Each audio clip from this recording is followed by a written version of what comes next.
Our mission is to provide excellent customer service and maintain a safe, comfortable, and pleasing hospital environment with reliable utilities and a skilled and compassionate maintenance staff.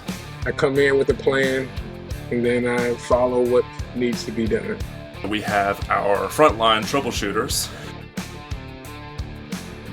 HVAC. We take care of the heating and cooling for the whole hospital. All of these pink lines that you see here along the wall, these serve chill water, and that's what cools the air that goes into the spaces that they serve.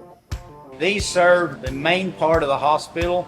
In the event that we lose normal power, these will automatically turn on, and anything that's on emergency power will get that power from here. Electricians, plumbers, the boiler room. Where all of our boilers are housed, this is where we take water and condensate and turn it into steam for heating. We work behind the scenes here. Really no one knows we're here unless there's a problem. Everybody is very dedicated. We'll be here quickly to take care of the problem.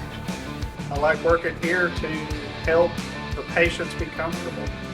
So the work orders are generated in two different ways. The main way is we have our new online request system, and it gets sent out directly to the person who will be assigned to it. Or if there's a leak or an issue with an elevator, things like that, you can call us and then we can get it on the radio to dispatch it right away. And what I really like about working in a hospital is being able to support the people who are doing the healing.